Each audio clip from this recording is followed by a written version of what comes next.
Hello दोस्तों, मैं दिनेश की ओर आप सबका स्वागत है न्यूमरोलॉजिकल कैलकुलेशन के अंदर। भारत से जो सीन निकल कर आ रहे हैं, सड़कों से, गलियों से, शहरों से, कालाबाजारी के, सरकारी असंवेदनशीलता के, 3 नंबर के गुरु भारत से उम्मीद तो नहीं की जा सकती थी कि भारत इतना असंवेदनशील, इतना क्रूअल हो सकता है।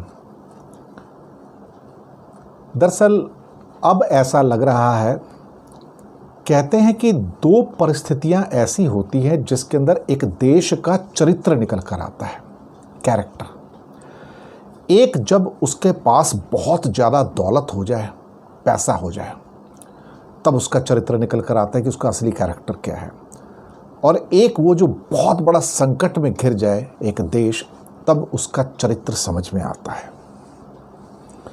एक चरित्र जापान का था जो वर्ल्ड वॉर 2 के बाद भी समझ में आया लोगों को, और उस चरित्र ने उसे महान बना दिया। एक चरित्र भारत का है जहां हर जगह आपको बेईमानी और चरित्रहीनता नजर आती है। अब तो ऐसा लगता है कि चंद लोगों को छोड़ दिया जाए, कुछ लोगों को जो सेवा में लगे हुए हैं, जो वास्तव में ही मानवता की सेवा करते हैं, उन चंद लोगों को छोड़ के अब ऐसा लगता है कि ये पूरा का पूरा देश एक चरित्रहीन देश है, एक बेईमान देश है, एक egoistic, adamant and arrogant country है, जो पैसे के लिए अपनी माँ को भी बेच सकता है, जो पैसे के लिए देश को भी बेच सकता है, जो पैसे के लिए अपना ईमान भी बेच सकता है, जो पैसे के लिए सब कुछ बेच सकता है।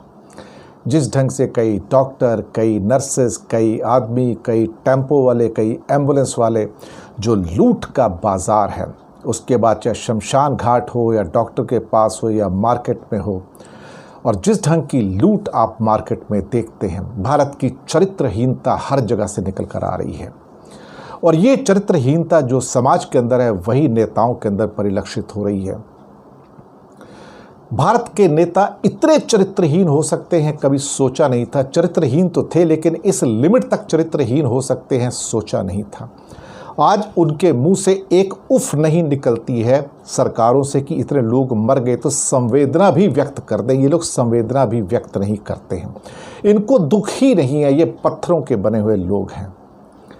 लेकिन इससे एक बात साबित हुई कि इंडिया एक झूठ से भरा कंट्री, आडंबर से भरा कंट्री, पाखंड से भरा हुआ कंट्री, एक मक्कार देश जिसे कहते हैं आप, उस ढंग का देश निकल कर आया है।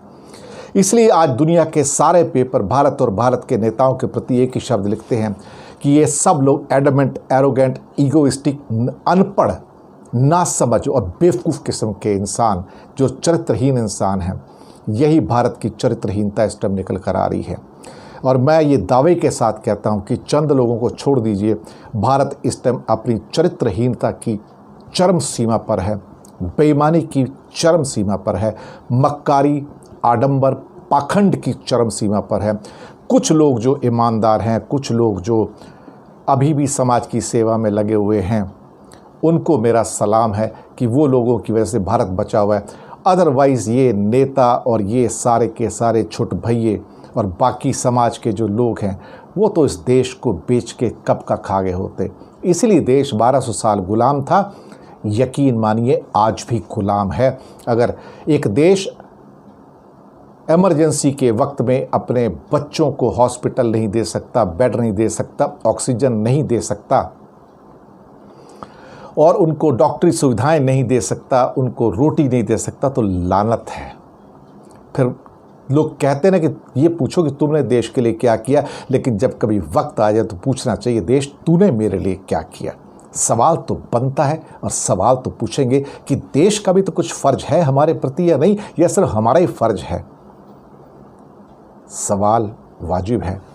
लेकिन 5 नंबर इस मरकरी के साल में राहु से निकल कर आए हैं, और 3 नंबर का भारत आज बेशर्मी, बेहया, बदतमीज़ी और जिसे कहते हैं बेहूदगी की सारी सीमाएं क्रॉस कर चुका है, चरित्रहीनता की सारी सीमाएं क्रॉस कर चुका है।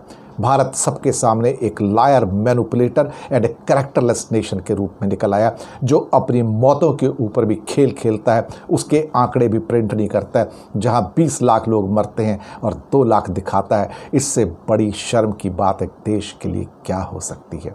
आप खुद सोच सकते हैं। धन्यवाद।